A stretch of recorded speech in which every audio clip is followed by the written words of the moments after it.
Meus queridos, então, boa noite. Prazer em reencontrar aí alguns, né, que já foram nossos alunos por aqui no curso preparatório para auditor da Receita, né? Certame agora, domingo, é a hora.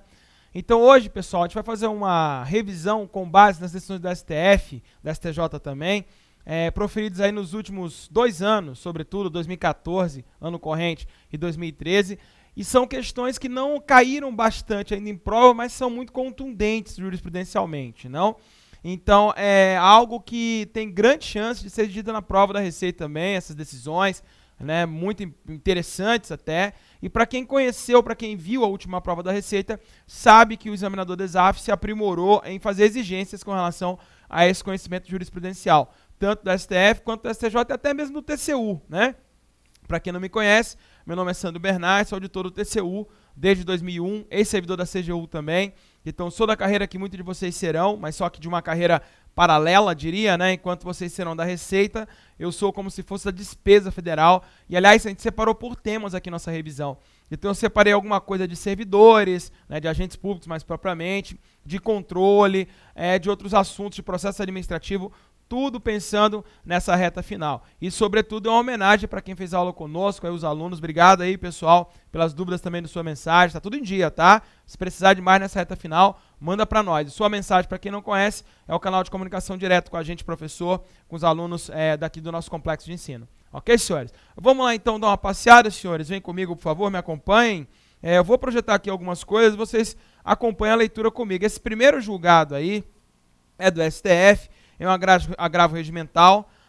A ementa, claro, é o título, né, entre aspas, assim, o assunto principal. Aqui são os verbetes da ementa, né, agravo regimental, olha lá, administrativo, que é o que nos importa aqui, concurso público, olha que interessante, a vida de vocês, alteração legal dos requisitos do provimento no cargo. Veja, houve uma alteração na lei para provimento dos cargos, né, e claro, o edital não pode se pôr, entre aspas, contra a lei, né? Se o edital veio antes e a lei veio depois, o que acontece com o edital? Vamos ver então, né? Houve uma alteração na lei que regia aquele cargo e o concurso já estava em andamento. Há uma jurisprudência conhecida do STJ que diz que os editais não poderiam mudar as regras do jogo durante a realização do certame, né? Isso é natural. Imagina você entra em campo para jogar a Copa do Mundo, convocação hoje, né, entrou em campo, aí o juiz diz na hora do jogo, olha, o jogo não é mais de 90 minutos, agora é de 280 minutos o jogo. Valei-me, né? Então, não é natural, aliás, não é aceitável que os editais mudassem tanto. Agora, aqui a gente tem uma questão muito própria. A lei mudou, né? E agora? O que faz? Vem comigo então, vamos ver. Alteraram na lei os requisitos para prover o cargo. O certame já estava em andamento. Adequação do edital à norma. Opa, ajustaram o edital. Isso é possível. O STF vai dizer que é possível. Nomeação posterior por força de lei, aí o sujeito pleiteou a indenização pelo período não trabalhado. Para o STF, isso não é possível. A gente fala já sobre essa parte de alteração do edital, mas é interessante que a lei mudou em consequência. O edital teve que mudar, aí o sujeito alegou, olha, então me indeniza pelo período que eu fiquei sem trabalhar, por conta das alterações todas. O STF diz, mas qual que, rapaz? Você trabalhou, por acaso? Para você receber pelo período, o STF disse não é possível. Agora vamos para a parte positiva da sentença, do acórdão, aliás, do Supremo. Vem comigo, vamos ver o que o Supremo disse. Firmou-se lá na Suprema Corte o entendimento de que, e aí que vem a parte importante, ó, é possível a alteração do edital de concurso desde que o edital ainda não fosse concluído e homologado, quando houver necessidade de adaptação no certame a uma nova legislação aplicável ao caso. Então veja, não é bem a questão da mudança do edital propriamente por vontade da administração. Há quem da doutrina diga que é possível mudar os editais sem qualquer alteração na lei. Agora, quando houvesse alteração no edital, aí teria que se republicar o edital, reabrir prazo de inscrições e tudo mais. Aqui não é o caso. Aqui o que mudou foi a lei. O Supremo disse a nossa jurisprudência é consentânea com essa possibilidade. Dá para fazer isso sim, para adequar o edital ao que diz agora a lei com outra redação. Entendeu? Então, se mudar a lei, não há problemas em mudar o edital, claro, né? O edital não pode sobrepor a lei, ao contrário, a lei é mais do que o edital. Vem comigo. A jurisprudência da Corte, aí que vem aquela segunda questão, a jurisprudência do Supremo Tribunal, é de que o pagamento de remuneração ao servidor, aqui começa a parte importante, o pagamento de remuneração ao servidor, assim como o reconhecimento dos correspondentes efeitos funcionais, pressupõe o efetivo exercício do cargo, sob pena de enriquecimento sem causa. Aí é meio que pressuposição lógica, se o sujeito não trabalhou, não há por que se remunerar, se retribuir a ele pelo período em que ele não trabalhou. Claro que isso é uma circunstância de ele ainda não tomou posse no cargo, nem entrou em exercício. Há outra circunstância que o julgado não tem nada a ver com isso, que é quando o servidor público é injustamente demitido. Aí eu relembro quem já foi aluno, para quem não foi, confira o artigo 28 da Lei 8.112. Lá se diz que quando o servidor público é injustamente demitido, ele vai voltar aos quadros ativos da administração pública por reintegração. Então, se demite o sujeito, ele volta, ele é reintegrado, que é uma das formas de provimento previsto no 8.112. Agora, nesse caso em que ele foi indevidamente demitido, que ele volta, aí tanto o Supremo quanto o STJ compreendem que é plenamente devido a ele a retribuição pecuniária pelo período, entenda. Demitir o sujeito, ele foi embora. Daí ele obteve uma decisão judicial ou uma decisão administrativa para ele voltar. Nesse caso, tanto o STJ quanto o STF entendem que tem que se pagar a ele pelo período em que ele não trabalhou. Ok, senhores? Vem mais comigo então, vamos caminhar aqui ainda no mundo dos servidores públicos.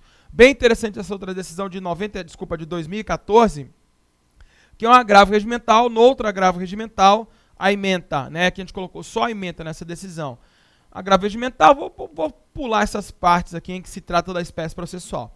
A parte que importa é essa aqui, ó, servidor público, férias não gozadas, porque a administração pública não deixou ele usar essas férias, no interesse da administração. Opa, uma irregularidade aí. A Lei 8.112 diz que o servidor público ele pode acumular até 2 períodos de férias. Isso por conta de necessidade do serviço devidamente comprovada, essa necessidade. Então o sujeito poderia trabalhar 1 ano, aí a autoridade que daria a ele as férias disse, não, você não vai tirar férias agora não, estou precisando de você aqui. Aí ele vai e acumula o 2º ano, não pode acumular a 3ª. Não pode, porque a lei proíbe isso, a acumulação mais do que 2 períodos. Ah, pode vender as férias? Não pode vender as férias. A Lei 8.112 não permite a venda dessas férias, daquele terço lá de direito de trabalho, não tem. Aqui no 8.112 não tem. Aqui pode parcelar as férias, ok? Mas o que aconteceu nesse caso concreto, que eu me lembro bem, claro, o servidor público ele não usou das férias, mas e aí? Acumularam-se mais que 2 períodos, daí ele fica sem receber as férias, sem usufruir as férias, aí vira escravo, né, para sempre, da administração pública? Não, o Supremo tem resposta para isso, vamos embora, vem comigo, olha só, indenização pecuniária, isso é possível para o Supremo, né, o acórdão do qual se recorreu nesse agravo regimental, ele estava em harmonia com a jurisprudência do Supremo, negou-se provimento ao agravo em questão. Então veja, o que houve foi que judicialmente se reconheceu na instância a quo de origem, né, que o servidor público teria direito a receber pelas férias não usufruídas. É claro, meu Deus, tem que ser assim, vai ficar sem receber? Não usa as férias, não recebe, agora a administração pública adquiriu escravos? Não.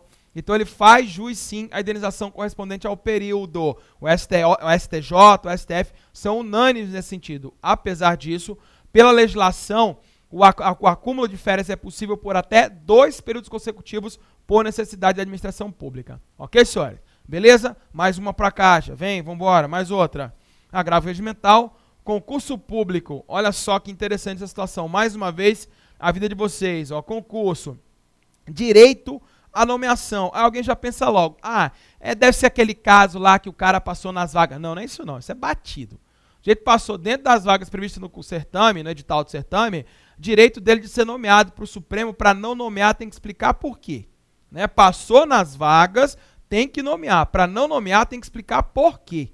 Essa é a jurisprudência tradicional, tanto do Supremo quanto do STJ. Aqui a questão é outra, vem.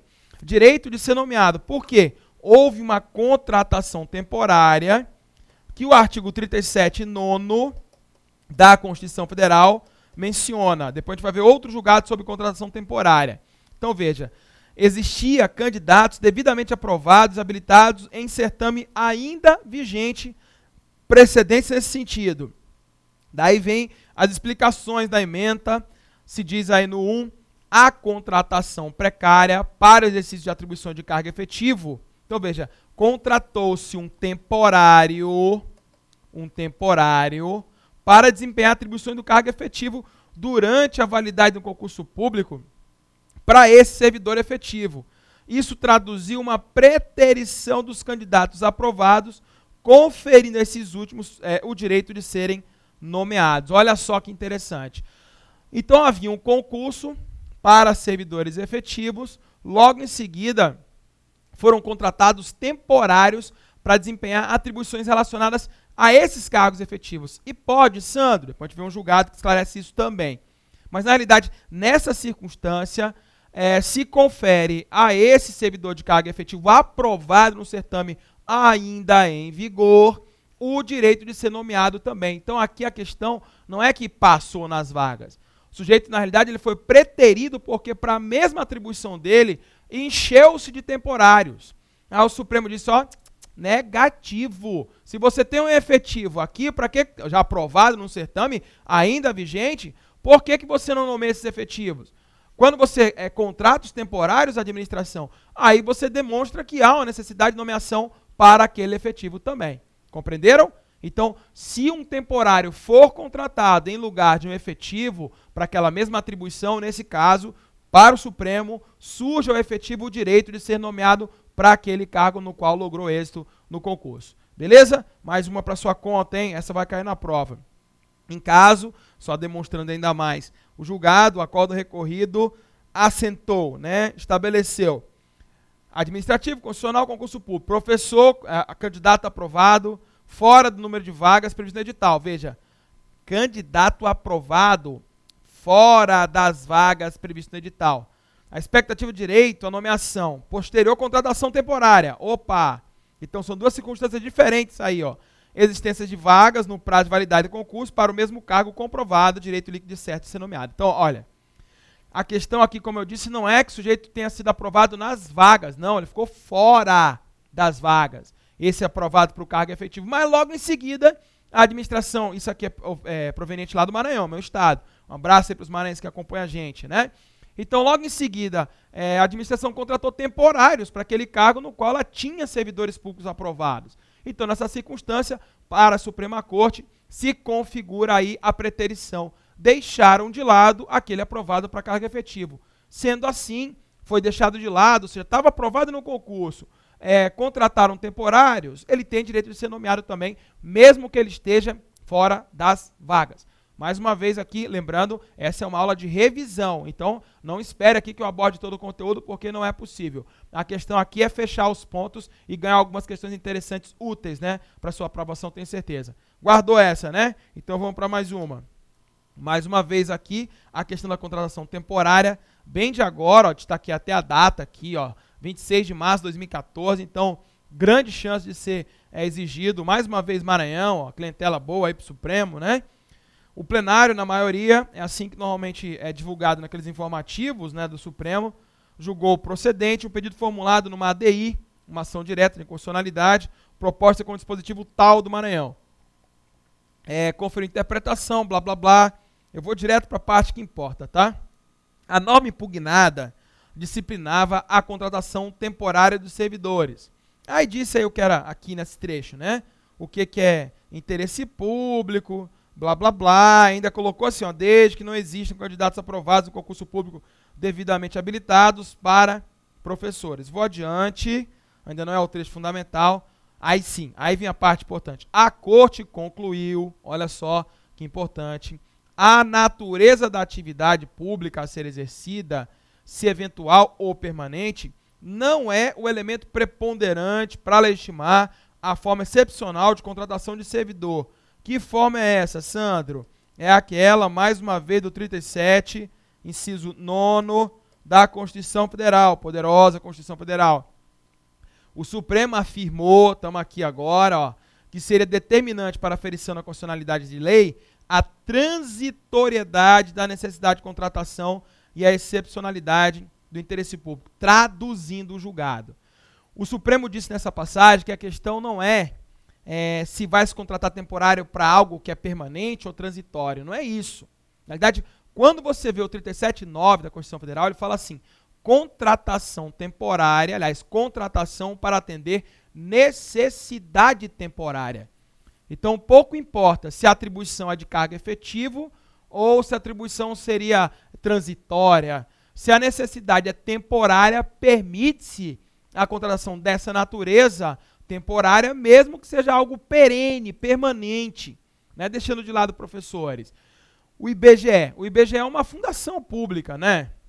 Tem servidores, não tem? Esse ano teve concurso para o IBGE, para servidores do quadro. Agora, quando acontece os grandes censos do IBGE, normalmente nos anos com zerinho no fim, né? 2010, 2020, 2030 e daí vai, normalmente é assim. Daí, nesses anos, o IBGE faz grandes contratações temporárias, né, para os recenseadores. E o IBGE faz isso o tempo todo, levantamento de dados, amostras, pesquisas, mas naquele instante, naquele ano, como a necessidade temporária é sobrelevada, aí no caso, o IBGE pode sim contratar temporários, entre aspas, para atender aquela necessidade que é temporária. Compreenderam? Então, para o Supremo não é de tanta relevância se a atribuição é para cargo efetivo ou de uma situação absolutamente transitória. Mesmo que a situação seja para cargo efetivo, mas se há uma necessidade temporária, é o caso de recenseadores, combate de surtos epidêmicos, pode contratar temporariamente. O Supremo diz isso, ok? Aí vamos examinar mais um pedacinho do julgado aqui, ó. Aludiu que seria possível, seria possível haver situações em que o interesse fosse excepcional, no sentido de fugir ao ordinário, nas hipóteses nas quais se teria condição social a demandar uma prestação excepcional inédita, normalmente imprevista. Citou o exemplo de um combate a epidemias e blá blá blá. Eu sigo adiante, né? Aqui sim, olha outro trecho importante. Ó. A natureza permanente de certas atividades públicas, como as desenvolvidas na área de saúde, educação e segurança, não afasta de plano a autorização constitucional para contratar servidores destinados a suprir uma demanda eventual ou passageira. Daí menciona-se ainda que essa circunstância, essa necessidade circunstancial, agregada ao excepcional interesse público na prestação de serviço que autoriza a contratação nos moldes do já mencionado 37.9. Então, olha, guarda aí na sua prova, para a sua prova vai estar lá, acho que vai ser a questão mais ou menos 22 na sua prova, depois você me diz, tá?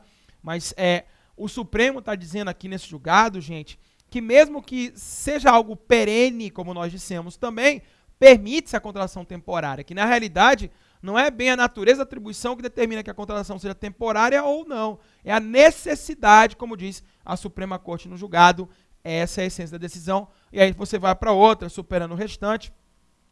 E agora é a súmula 33, dá atenção para essa súmula recentemente editada, nessa já acho que não tem grande chance de cair, mas enfim, aplica-se ao servidor público no que couber as regras de regime de previdência social sobre a aposentadoria especial de que trata 44.3 da Constituição Federal, até a edição de lei complementar específica. Aqui, senhores, na realidade foi uma injunção, aliás, várias injunções que o Supremo proferiu em julgados pontuais e aí editou essa última, recentíssima, saindo do forno, súmula vinculante, que trata dessas aposentadorias especiais, né? Não foram regulamentadas ainda essas aposentadorias especiais para os servidores que exerçam atividades potencialmente lesivas à integridade física e outros que tais. Então o Supremo autorizou, olha, usar a norma que trata dos trabalhadores de modo geral para os servidores públicos, enquanto não vier essa pré-falada lei complementar específica dos servidores. Ponto. Num parênteses, a curiosidade. O interessante dessa súmula vinculante é que ela é uma súmula vinculante meio que transitória, né? Porque quando essa lei complementar reclamada aqui, né, na regulamentação do dispositivo da Constituição vier, aí essa súmula morre. É interessante essa súmula vinculante. Eu trouxe mais para entender que na falta de uma lei o Supremo tem autorizado a se utilizar aqui, tem, e é exatamente a hipótese aqui, trouxe mais para isso do que para chamar a atenção para essa curiosidade, que é uma súmula vinculante de transição, né? Porque quando vier essa lei complementar, acabou a súmula vinculante 36. É uma curiosidade, mas o mais importante é entender que na falta da norma regulamentadora, como a da lei do direito de greve dos servidores, que não há, da aposentadoria especial do servidor, que não há, para esses que exercem atividades potencialmente lesivas, né, à integridade física, o Supremo tem autorizado a usar as normas que se aplicam aos trabalhadores privados. Então, nós, servidores públicos, tanto podemos fazer greve, quanto nos podemos também aposentar com benefícios aí, decorrentes de atividades potencialmente lesivas à integridade. É o que o Supremo tem dito nessas decisões, sobretudo nessa vinculante bem recente. Belezinha? Vambora, vem para mais uma comigo, por favor. Um mandado de segurança, é caso concreto, né? Mas enfim, o examinador também pede em prova esses entendimentos de caso concreto e vamos embora examinar então. Na ementa, a verbetação veio assim, né? Os verbetes vieram assim: mandado de segurança, concurso público, anulação de questões de prova objetiva. Opa! Olha que questão interessante. Anulação de questões da prova objetiva, demonstração de inexistência de prejuízo da ordem de classificação, liquidez de certeza, blá blá blá. Aí que vem a parte interessante, ó. Pretensão de anulação das questões em decorrência de erro grosseiro no conteúdo do edital. É possível, nota, isso aqui é a concessão parcial da segurança. Na realidade, o candidato pretendeu anulação judicial de questão de concurso. Se alguém me diz, mas valer-me pode? Para o Supremo, no caso de erro grosseiro, sim. Erro grosseiro do tipo, licitação serve para adquirir a proposta mais cara para a administração, certo? Aí não, né, amigo? Aí é apelação. Aí o sujeito ele pode muito bem se socorrer no Poder Judiciário para pleitear anulação nesses casos. Agora veja, é regra geral que o Poder Judiciário não pode substituir a banca na criterização das questões de concurso. Ou seja, em outras palavras, o judiciário, o juiz, o tribunal, não é a banca examinadora. Então, volta e meia, eu vejo um candidato indo no judiciário para pedir para o juiz, e doutor, inverte o gabarito. O juiz vai dizer, meu amigo, você acha que eu não tenho o que fazer na vida? Que além de julgar tudo que eu já julgo, agora eu faço gabarito de prova de concurso, está ficando, né, com prejuízo das faculdades mentais, para não dizer outra coisa? Então, nesse caso, dificilmente o sujeito obtém provimento num pedido judicial que faça. Agora, aqui a situação é distinta. Aqui o sujeito foi muito prejudicado por um erro grosseiro na formulação do item, do tipo daquele que eu mencionei ainda há pouco. Então, nesses casos, o Supremo tem deferido, sim, os pedidos judiciais. Então, nota, aquele entendimento antigo de alguns colegas professores que diziam, olha, o judiciário não adentra na formulação de questão de concurso. Passou. O judiciário, quando a questão é grosseiramente contrária ao ordenamento jurídico, cabe sim ao Poder Judiciário determinar a nulidade da questão. Ok, senhores? Examinando um pouco mais esse MS, aí vem os tópicos, né, a parte dispositiva da ementa mesmo, não a verbetação, anulação por via judicial de questão de prova objetiva de concurso, com vista à habilitação em fase posterior do certame. Pressupõe demonstração, que o impetente estaria habilitado, etapa seguinte, blá blá blá, né? Na parte 2, ó, esse que é o mais interessante, ó, o 2. O Poder Judiciário é incompetente para substituir a banca examinadora do concurso, para examinar conteúdo, critério de correção de provas, blá blá blá. Agora, aqui que vem o trecho, ó, ressalvando-se as hipóteses em que resta configurado, tal como no caso, o erro grosseiro no gabarito apresentado, porquanto caracterizada a ilegalidade do ato praticado pela administração. Essa é a essência dessa sentença aí proferida pelo Supremo, ementada dessa forma que os senhores acompanham aí. Então veja, o Supremo aí superando, posições anteriores, o Supremo disse, olha, o normal é que nós, do Judiciário, não possamos substituir a banca, normal. Agora, olha só, quem está dando esse aviso ao Judiciário, se for o caso de erro grosseiro, aí a gente vai entrar no circuito, claro, a partir do pedido formulado. Quando é caso de erro grosseiro, cabe ao candidato prejudicado, sim, demonstrando interesse, claro, né, na ação, mas cabe a ele prejudicado pleitear a anulação, sim, com certeza, da questão que pode lhe favorecer. Beleza? Pegou a dica aí? Então, olha só, a dica dada também aí para uma eventual discussão judicial, se for o caso, já sabe qual o caminho, é um precedente bem interessante. Espero que não precisem passar por isso, que passem nos tops, lá na cabeça, enfim, da prova da Receita, mas se tiverem que recorrer, já tem subsídio aí na mão. Belezinha? Vambora nós, senhores. Sucede o candidato, blá blá blá, né? Aí são blá blá blás mais. Eu passo para outra questão bem atual, as cláusulas de barreira. O que é a cláusula de barreira, Sandro?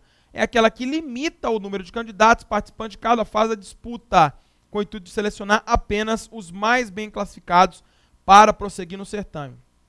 tradicional onde eu trabalho. Né? O TCU todos os anos, inclusive agora, em 2014, realiza concurso. Deve fazer concurso em 2014 mais uma vez, pelo menos a gente torce que faça. Né? É uma prática do tribunal, porque em tese o tribunal ele vai selecionar os melhores a cada ano. Essa que é a ideia, né? Bacana, faz concurso todos os anos. Aí o tribunal limita o número de correções, de dissertação, de gente que participa do programa de formação, né? Então, corrige 2 vezes, 3 vezes o número de candidatos com relação às vagas previstas no edital. Para quê, Sandro? Para selecionar dentre esses quais são os melhores nas 2 etapas. Né? Alguém reclama, mas por vezes depois sobra vaga porque o povo não passa na dissertativa, não seria bom levar todo mundo geral para dissertação. Não é bom levar todo mundo para dissertação, não, gente, porque dá um trabalho e é dinheiro. Então a ideia é estabelecer o que se chamou aqui de cláusula de barreira.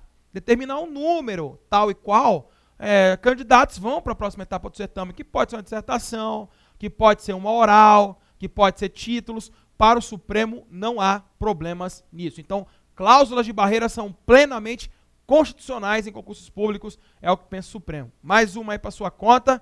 Vamos embora nós, senhores. Passando aí para um tema interessante, questão que sempre se discute, né? E que sempre é pertinente aí em provas da Receita, cai muito o controle da administração. Só que o controle que cai aqui muitas vezes é o do TCU. Bisuzinho básico aí, ó. Pessoal que estudou pouco aí o tribunal, dá uma lidinha. Se quiser fechar, entre aspas, controle na prova, dá uma lidinha dos artigos 70 ao 75 da Constituição Federal, isso na página do Supremo. Você entra agora, acabou aqui, você vai www.stf.jus.br, entra lá agora, depois daqui. Aí tem na abinha esquerda, assim, ó, do seu lado esquerdo tem a Constituição e o Supremo.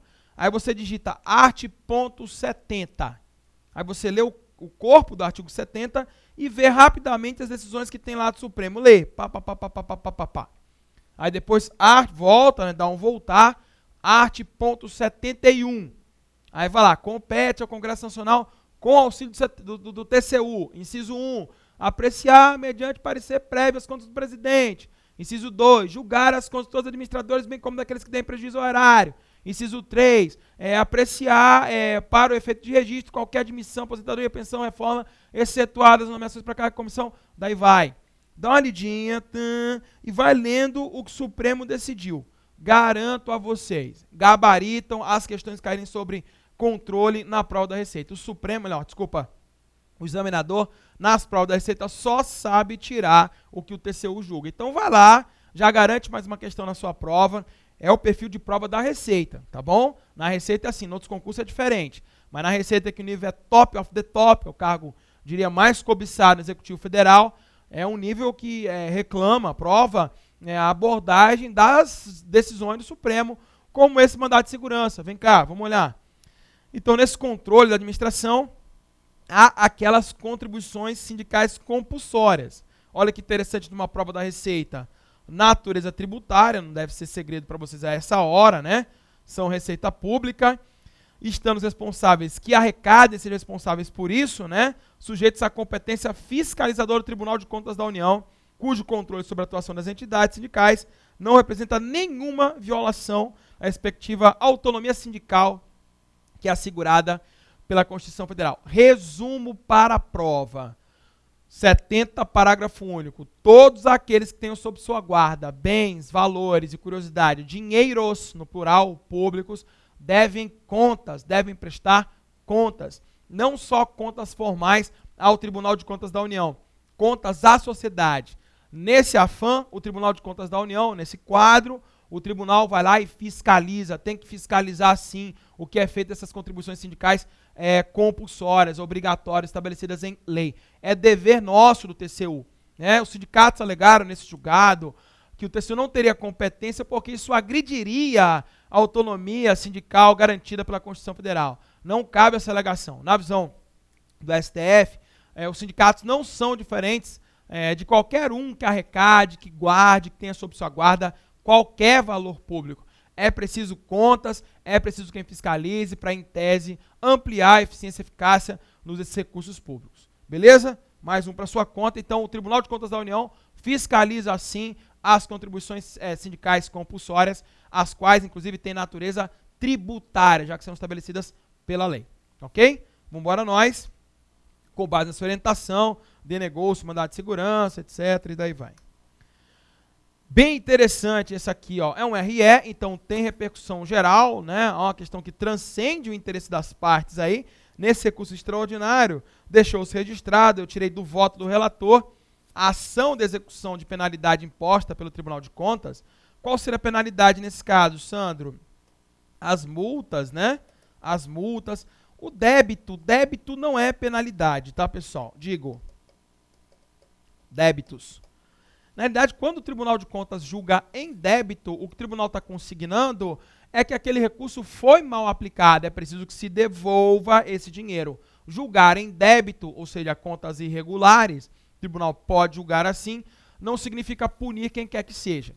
A sanção mesmo propriamente aplicada pelo TCU, pecuniariamente falando, em termos financeiros, é a multa. Multa é sanção, né? O débito não é sanção. O débito é reparação. Se alguém usou mal do recurso, tem o dever de reparar, ok? Para nós, dos tribunais de contas, mas também nos tribunais superiores, essas reparações não significam punições. E mais, hein? Guarda aí para sua prova. O STF tem compreendido que a ação de ressarcimento é imprescritível na forma da Constituição Federal. Não prescrevem as ações de ressarcimento, afinal, ressarcir não é punir, ressarcir é reparar. Então, as ações de ressarcimento não têm aspecto punitivo. As pretensões punitivas, elas prescrevem. Os ressarcimentos não, porque não tem caráter de punição. Beleza? Vamos embora. E olha que interessante. A ação de execução de penalidade imposta por um Tribunal de Contas, aí incluídas as condenações patrimoniais, né, por irregularidades nos bens públicos, é o débito, né, como eu falei para vocês, encarou-se aí como penalidade, somente pode ser ajuizada pelo ente público que é beneficiário dessa condenação. Então veja, a ação de execução ela é intentada por aquele que é beneficiário da condenação. Aí diria alguém, não entendi nada disso aí, mas tem como entender. Vamos embora. Vamos ao estado agora de Pernambuco, né? Um abraço aí, pessoal de Pernambuco. Para quem não sabe, eu sou recifense de solo, né? Mas sou maranhense de sangue, então meu ius solis é pernambucano, nasci aí. Mas meu ius sanguinis é maranhense porque cresci no Maranhão e sou, diria, naturalizado brasiliense, né? Moro aqui há mais de 10 anos. Então lá em Pernambuco tem o Tribunal de Contas do Estado. Né? Nas nossas aulas a gente explica como é que se dá esse modelo de Tribunal de Contas. O que determina a competência do Tribunal de Contas é a origem do recurso. Da onde veio o dinheiro, Tribunal de Contas competente é esse. Então, se o recurso é federal, TCU neles. Se o recurso é estadual, TCE neles. Se o recurso é municipal, a coisa complica um pouco mais. É que tem 4 estados da federação que tem Tribunal de Contas de municípios, no plural. Municípios, tá, pessoal? 4. CEPA, GOBA, né, para quem viu as aulas. Ceará, Pará, Goiás, Bahia. Esses 4 têm Tribunal de Contas de municípios, que são órgãos estaduais. E há 2 municípios da federação que têm Tribunal de Contas de município. São só 2. Quais sejam? Rio e São Paulo. Sendo que a Constituição Federal proíbe a criação de novos tribunais de contas de município. Não pode mais criar Tribunal de Contas de feição municipal. Mas a Constituição não impede criação de Tribunal de Contas de municípios, no plural. Guarda, porque esse é direito constitucional, mas é bem importante. Ok? Daí dizer, lá em Pernambuco, não tem Tribunal de Contas de município. Então, quando é o caso de verbas orçamentárias municipais, como lá em Pernambuco não tem Tribunal de Contas de municípios, quem fiscaliza é o TCE Pernambuco. Aí o TCE condenou o prefeito a devolver dinheiro aos cofres da prefeitura, porque esse prefeito desviou dinheiro municipal. Aí que vem a indagação que vai levar à conclusão do RE 606.306 que os senhores veem aí. Quem é que vai mover a ação de execução? É o próprio município. É o município quem tem que mover a ação de execução, porque o recurso, na origem, pertencia aos cofres municipais. Não é a esfera estadual. Apesar de o TCE ser um órgão estadual, o interesse de agir é do município, porque o dinheiro pertencia, na origem, ao município e não ao Estado. Então é isso que fica consignado. Vem comigo, vamos lá ler de novo o julgado. É interessante, ó. A ação de execução por uma penalidade imposta por um tribunal de contas, aí incluídas condenações patrimoniais responsáveis por irregularidades no uso de bens e dinheiros públicos. Somente, essa palavra dói, hein? Na hora da prova dá um medo, não dá não? Fala aí. Somente pode ser ajuizada, pelo ente público que vai se beneficiar dessa condenação.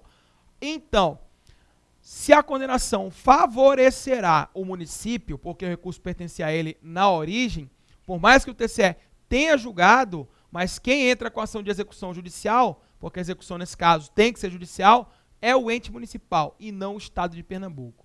Beleza? Esse item caiu na prova de juiz TRF Primeira Região, CESP agora, 2014. Então já foi cobrado em prova porque é muito atual o julgado, é do final de 2013. Guardou? Vambora, mais uma. Agora, num recurso e mandado de segurança, poder geral de cautela da administração pública, controle administrativo, portanto, né? E suspensão de pagamento de vantagens denominadas quintos. Quintos.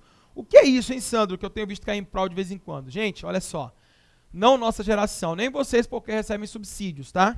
Na Receita vão receber subsídios. A questão, antigamente, era que um servidor exercia uma função e ele incorporava a função. Olha que coisa. Ele incorporava 20% a cada ano. Por isso que se chama de quintos de função. Para entender, o sujeito era auditor da Receita antigamente, aí exercia uma função. 5 mil, tem um cálculo todo estranho, né? Que não dá nem para demonstrar aqui, porque o negócio é tão grande que vai enrolar a sua cabeça. Mas faz de conta que seja assim. Aí ele recebia, porque ele era chefe, 5 mil. Né? Beleza? Bom, né? Ganhar um dinheirinho a mais. Pode receber esse regime de subsídios, Sandro? Claro, você está recebendo uma atribuição de chefia, então o regime de subsídios, você na Receita, esse regime não impede o pagamento de vantagem pecuniária correspondente ao desempenho de cargo de chefia. Beleza? Mas vamos voltar ao passado. O sujeito era auditor da Receita, 5 mil ele recebia. 1 ano trabalhando na função, 1.000 incorporava ao vencimento dele. 2 anos, 2.000. 3 anos, 3.000. Esses eram os tais quintos de função. Tem servidores que são pais de santo. Gente, não podia ver uma função passando e incorporava a função. Né? Passava qualquer um incorporando a função. Acabou. Acabou. Não tem mais essa incorporação de função. Nossa geração aqui, ainda mais você no regime de subsídios, o regime de subsídios não permite a incorporação de jeito algum, já que o subsídio é uma parcela pecuniária única, não permite esse tipo de situação. Daí, nesse caso, o sujeito aqui, ele incorporou quintos. Agora, vem comigo, vê o desfecho do caso.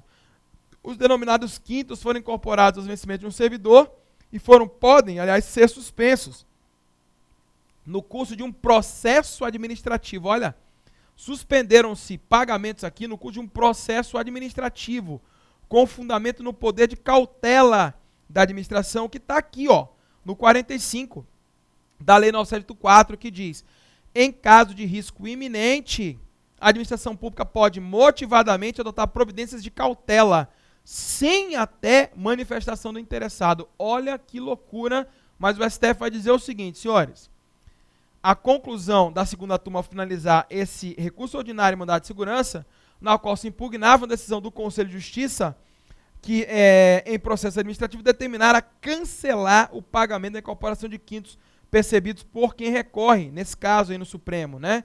Bem assim o Conselho determinara também, no exercício geral dessa cautela, a suspensão do pagamento da vantagem até a conclusão do feito administrativo. Então, suspendeu. Suspendeu, e o poder de cautela da administração pública permite isso. O Supremo diz que isso decorre de uma teoria que nós chamamos de poderes implícitos. Se você quer os fins, tem que prover os meios. Se você quer uma administração zelosa, você tem que dar a ela a possibilidade de exercer com zelo as suas atribuições. Então, se o sujeito incorporou quintos indevidamente, a administração pode ela mesma suspender na via administrativa o pagamento desses quintos. Ok, senhores? Concluindo, na espécie, a impetrante na origem possuía um vínculo com a Embrapa, né, como advogada, até tanto, quando assumiu um cargo de analista no Tribunal Regional Federal, em 2000. 22 anos depois, então, né, guerreira aí manteve a pegada, né? O mencionado tribunal, ao aproveitar o tempo de serviço, concedeu a essa servidora a incorporação de uma função toda, 5/5, né? Aí vem o informativo número tal. A turma pontuou na espécie, não estava em debate se o processo foi devidamente instaurado, ou direito de ampla defesa, mas sim a possibilidade, esse era o debate, da administração suspender a parcela questionada, a guerreada. Asseverou que, por se tratar, olha de onde vem a impugnação, aliás, a suspensão, quintos impugnados pelo Tribunal de Contas da União. A decisão da autoridade competente teria sido devidamente motivada e não comprometeria as finanças da servidora. Então, olha só como o tribunal, de vez em quando, ele é malquisto, né? O tribunal foi lá e disse, olha, não, isso aqui está errado, amigo. Pode parar de pagar, para de pagar. Aí o que a administração pública fez? Olha, na via administrativa foi lá, olha, acabou. O tribunal mandou suspender o pagamento, claro que não foi de tudo, foi de uma parcela, né? Mas o tribunal mandou, o que a gente vai fazer, vai suspender o pagamento. Detalhe, não se tratou aqui da cautelar recentemente proferida no Supremo, na qual alguns servidores da Câmara garantiram o recebimento de valores acima do teto constitucional remuneratório. Aqui a questão foi suspensão dos quintos na via administrativa por determinação do Tribunal de Contas da União. O Supremo disse, claro que pode. Pode porque é cumprimento de ordem. O TCU mandou parar de pagar. Como você quer uma administração pública zelosa, como nós dissemos, os poderes implícitos a essa administração permitem a ela, a administração pública, suspender o pagamento dessa vantagem irregular. Belezinha? Tranquilo? Tranquilo nunca é, mas vai ficando melhor, né? Vamos embora nós, senhores. Processo administrativo, Lei 984, decisãozinha rápida. Olha que decisão interessante, ó. Uma turma lá do Supremo deu provimento a um recurso ordinário em sede de mandado de segurança para apenas declarar nula uma decisão de um ministro de Estado e determinar que fosse realizado um novo julgamento de recurso administrativo interposto pelo recorrente. No caso, a autoridade administrativa revogara a permissão da impetrante para serviço de retransmissão televisiva, rejeitando o pedido de reconsideração formulado pela permissionária. Então, olha só, essa autoridade administrativa era uma outra autoridade administrativa. Então, o que que houve, né? Vem cá, deixa eu te mostrar uma coisa aqui. Vamos fazer um gráfico rápido. Houve essa decisão aqui, que foi tomada por essa autoridade aqui. Então, alguém entrou com um recurso. Só que esse recurso, quando chega na autoridade que tomou a decisão inicial, ele é conhecido como pedido de reconsideração. Se se der provimento, né? Provimento, aqui, ó, ao que se faz? Há uma alteração na decisão inicial. Agora, se no pedido de reconsideração não for dado provimento, não deu-se provimento, não se deu, aí vai subir, ser encaminhado para uma autoridade 2. Que inclusive, senhores, olha só que interessante, essa autoridade 2, ela não delega, não pode delegar a apreciação desse recurso. Quem vai dizer isso? Leitura obrigatória é o artigo 13 da 9784. Ok? 9784, senhores, é daquelas leis que vale a pena ler de cabo a rabo, porque o examinador ele gosta muito de tirar questões dela em provas de ESAF, tá bom? Já aproveitando, eu vou comentar por escrito a prova de auditor da Receita, para os nossos alunos, sobretudo, que vão ter contato conosco pela sua mensagem. Querendo, manda um e-mail para mim que eu disponibilizo a prova para vocês. Beleza? Volta aqui comigo, então. Olha, então, a autoridade 1, tomou a decisão, bate para ela o recurso, ela que tomou a decisão inicial, está no artigo 56 da Lei 9.184, quem toma a decisão inicial é a mesma que aprecia o tal do recurso de reconsideração. Se ela alterar, melhor, se ela der provimento, beleza, altera a decisão inicial. Se ela não der provimento, vai mandar para uma outra autoridade para que aprecie agora o expediente recursal. Quando é a mesma autoridade que aprecia o questionamento feito com relação à decisão inicial, nesse caso o que há é uma reconsideração. Subiu é que vira recurso. Beleza? Vem para o caso. Olha só, vamos lá no caso. Vamos examinar comigo. Agora o que aconteceu? Posteriormente, olha que interessante, a mesma autoridade foi alçada ao cargo de ministro. E nessa qualidade, ou seja, julgou o respectivo recurso interposto. A turma concluiu que deveria ter sido apreciado por outra autoridade, e diferente daquela que decidiu anteriormente, de modo que seria nula a decisão proferida pela mesma pessoa. Mencionou o artigo 18 da 9.184, situação de impedimento, impedimento dessa autoridade de atuar no processo. O servidor ou a autoridade que tivesse decidido ou participado como perito, testemunho, representante, nos casos em que já tivesse sido atuado. Nesse caso, então, o que deveria essa autoridade proceder? Encaminhar para o presidente da República, que fosse, porque ela é a maior autoridade da pasta aí, né, telecomunicações, essa pasta. Ela estava lá num cargo mais abaixo, secretário executivo, provavelmente, né? Daí recebeu o recurso, pedido de reconsideração, só que, recebeu o recurso, agora como ministro. Então, o sujeito subiu na hierarquia. Ele estava aqui, tomou a decisão, né? Alguém entrou com pedido de reconsideração, negou-se, aí foi lá para cima como recurso. Quando chegou lá em cima, quem estava lá? A mesma autoridade que decidiu o recurso, o pedido de reconsideração. O Supremo disse, tem que ser outra pessoa. Aqui não é duplo grau, tá, gente? Não tem que se falar de duplo grau de jurisdição, não é isso. Mas há um princípio da revisibilidade. Quem toma uma decisão inicial não deve ser o mesmo que aprecia em grau de recurso aquela matéria. Não deve, em regra, não poderia, né? O Supremo acabou de dizer que é uma situação de impedimento, salvo situações muito anômalas, quando, por exemplo, a decisão é tomada pela mais alta autoridade de uma instituição como um todo, né? Algumas decisões executivas são tomadas pelo presidente da República. Então, não vai caber recurso contra a decisão do presidente da República, não no mesmo poder. Restaria ao interessado ir ao judiciário, né, para tentar obter algum provimento por lá. Mas essa é uma situação esdrúxula. O ideal é quando alguém entra com um recurso, que o recurso seja apreciado por uma outra autoridade superior àquela que tomara a decisão inicial. Ok? O que não se deu no caso, o Supremo determinou a nulidade da questão para determinar ao Ministério que fosse adotada outra situação, né? O que a gente não transpôs no julgado e já salta direto para um novo assunto. Vem comigo, por favor. Licitações, contratos e convênios, rapidinho, para trazer algumas dicas aí. Situação bem interessante aí, relatoria do ministro Aires Brito, crime de responsabilidade, blá, blá, blá, né? Isso não é bem a parte de importância, ó. Mas era um convênio firmado por um município lá do Ceará, né? E a verba foi empregada em obra pública diversa daquilo que se previa.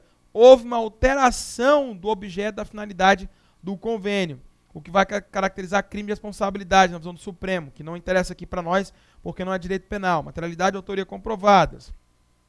Procedimento da acusação, blá, blá, blá, né? Pena privativa de liberdade. O que importa é isso aqui, ó. O acusado tinha firmado, na qualidade de prefeito, um convênio para construir um açude. A obra que era para suprir água da população, olha só, né? Lá no Ceará, então, terra linda, né? Mas um problema grande de água em alguns municípios cearenses. Lá em Caucaia, que é na região ali da Grande Fortaleza, né? Tendo em vista a grande capacidade de armazenamento, blá, blá, blá. As provas colhidas demonstraram que a verba federal recebida foi empregada na construção de passagens molhadas e não do açude. Isso basta para configurar o delito. é um crime de mera conduta, o que não vem ao caso. Mas o que é isso? O convênio era para quê? E convênio que cai na prova de vocês também, né? Portaria 507, decreto 6.170, esses dois, né? Para a prova, não ler a portaria 507. A essa hora, parceiro, não. A prova é domingo, você vai fazer agora, é ordem, vai revisar. Vai revisar o que você já leu. Tentar ficar aprendendo até o dia da prova, não é bom, tá? Então vai revisar. Aí eu volto. Aí o sujeito me recebe dinheiro lá na prefeitura para construir açude. Daí ele vai e faz passagens molhadas, que é uma espécie de obra também relacionada a águas, etc., mas não vem ao caso, né? O que importa é, o convênio é uma transferência que a gente chama de voluntária com carimbo. Ela tem uma destinação específica. Era para fazer açude, amigo. Aí você vem comigo. O Supremo já disse, olha, já está errado, já configurou o crime, é mera conduta, houve um emprego irregular de uma quantia, que se concretizou antes mesmo de examinado o pedido de alteração do objeto, já que a própria defesa confessou aqui, ó, a própria defesa confessou, embora com tentativa de convencer o Supremo, que a finalidade da avença foi atingida. A defesa disse, olha, reconheço que eu não usei o convênio para a finalidade que eu tinha proposto. Amigo, quem está dizendo não sou eu, tá? É o Supremo com outras palavras. Você queria o dinheiro do convênio para quê? Não era para açude? Se você construiu passagens molhadas, você tinha que ter usado outro dinheiro, amigo. Sob pena, o Supremo vai dizer isso, de você eternizar um problema que você alegou. Ou sob pena de se convalidar ato de um Estado que mente. Você não precisava do dinheiro para açudes? Construiu? Não, devolva. Devolva o dinheiro do açude. O convênio é uma transferência chancelada. Tem uma finalidade específica. Se ele não for empregado na finalidade para a qual se propôs o convênio, devolva seu recurso. É isso que o Supremo vai dizer. Ok, senhores? Aí você vem num longo julgado aí, ó. Não se pode expor a responsabilidade criminal, passa adiante. No caso, o réu pessoalmente assumiu o compromisso de executar as atividades, letra A, não utilizar os recursos de finalidade diversa, bem importante, letra B, não aditar o convênio com a finalidade de alterar o objeto, ainda que parcialmente, letra C. Aí vem, né, o vasto conjunto de provas, né, com relação a isso, transferir a respectiva para vice-prefeito, etc., mas, pelo que se comprova aqui, ó, o réu empregou os recursos em desconformidade com o objeto da avença. Em procedência da tese, que é a partir da vontade do secretário, blá, blá, blá, o dolo foi configurado, a vontade consciente de empregar recursos em desacordo com a respectiva programação, aqui, ó. Por outro lado, a mera existência de lei municipal, dispondo sobre a descentralização e blá, blá, blá, né, a probidade, isso aqui é interessante, julgado, tá? Nesse trecho, não exatamente pela questão, mas a improbidade é uma decorrência da moralidade, o examinador ele gosta muito de dizer isso, em prova.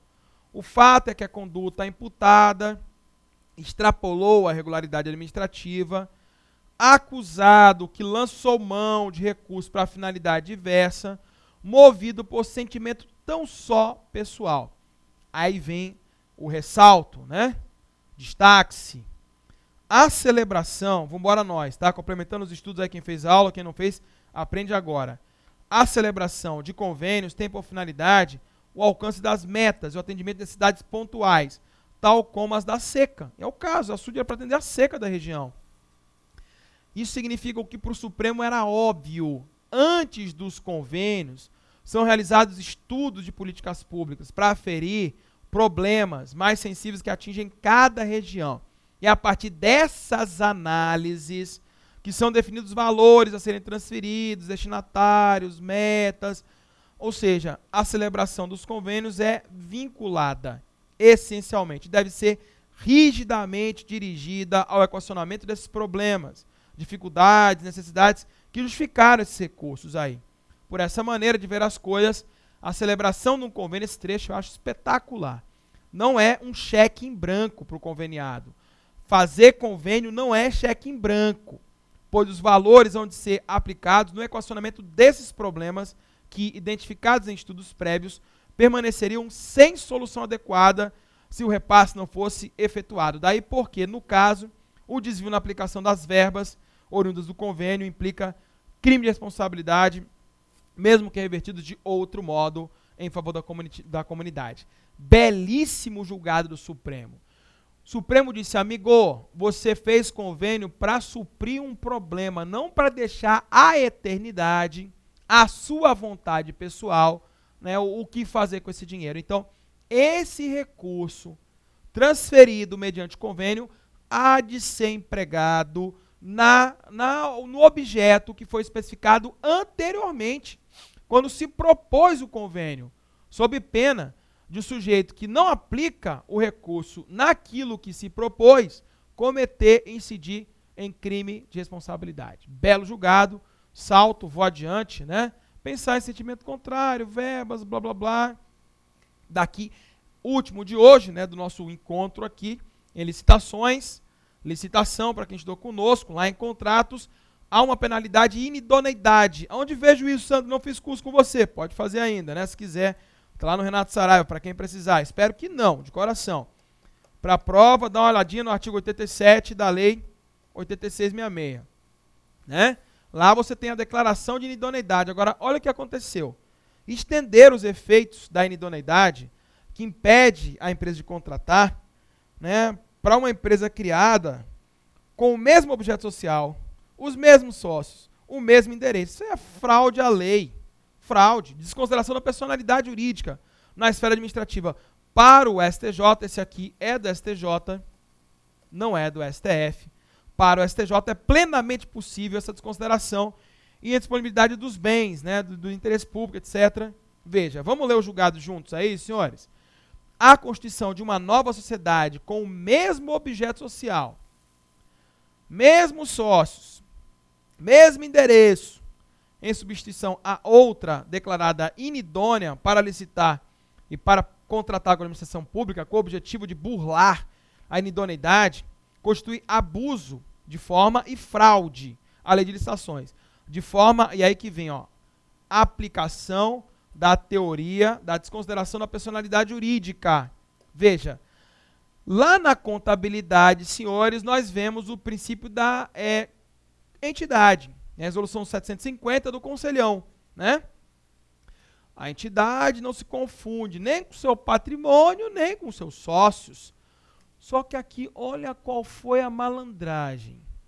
A administração declarou uma empresa inidônea para contratar, aí os sócios encerraram a empresa, abriram outra, os mesmos sócios, o mesmo objeto social, nem o endereço ao menos mudaram para tentar participar de novas licitações e para ter novos contratos com a administração. Gente, isso é uma fraude evidente ao intuito normativo de proibir essa empresa que já causou problemas de causar novos problemas. Então, para o STJ, em circunstâncias como essa, é plenamente possível a desconsideração da personalidade jurídica para alcançar a figura da nova empresa constituída com o intuito de suprir a outra que for extinta. Ok? Detalhe importante ainda para o STJ, a inidoneidade ela tem efeitos ex nunc. Em outras palavras, se uma empresa é declarada inidônea ou suspensa da possibilidade de contratar com a administração pública, isso não faz com que a empresa tenha que romper, não faz com que as instituições públicas tenham que romper todos os contratos feitos com essa empresa. Não é isso. Na realidade, o que vai ter que ser feito é não mais permitir essa empresa de participar de licitações enquanto perdurar o efeito da punição. Seja ela a inidoneidade, seja ela a suspensão. Enquanto perdurarem esses efeitos, a empresa não mais poderá ser contratada novamente pela administração pública. Ok, senhores? Temos ainda uma infinidade de temas aqui que a gente poderia explorar, mas a intenção era dar uma breve notícia com relação a esses julgados mais recentes aí do STF, do STJ, ver as posições que esses tribunais têm assumido nesses concursos que podem vir, espero que venha nesse domingo, porque a prova da Receita última, senhores, ela foi bem pesada de nível, né? Então, preparem-se mentalmente para a prova, tá? Domingo, tranquilidade, calma, concentração, tracem o roteiro, né? Qual é a prova que fazem primeiro, se vem a dissertação primeiro, qual é o caminho a ser feito, cada um tem o seu, cada um sabe do seu, né? Eu tenho o meu também, mas o que eu sugiro aos senhores é que façam um plano de prova, tá, pessoal? Levem aí, para quem não fez ainda, 10, 15 minutinhos para fazer esse plano de prova. E com relação ao nosso trabalho aqui, para os que precisarem, eu espero de coração, sinceramente, que não precisem, a gente está no Ceres, www.cers.com.br, Sandro Bernardes, você conhece um pouco mais do nosso trabalho nas disciplinas isoladas e também nos cursos preparatórios aí para concursos específicos, ok? Agradeço a sua prestimosa atenção, para mim sempre é uma honra, sempre é um prazer tentar contribuir minimamente para, tenho certeza, a aprovação de muitos dos que estão aí nos assistindo. Ok, senhores? Boa sorte na prova, mas, sobretudo, boa sorte na sua vida. Que a escolha que você tenha feito e que seja exitosa, essa escolha, seja para sempre, ok? Vejo você na Receita Federal. Um grande abraço, senhores. Boa prova no domingo.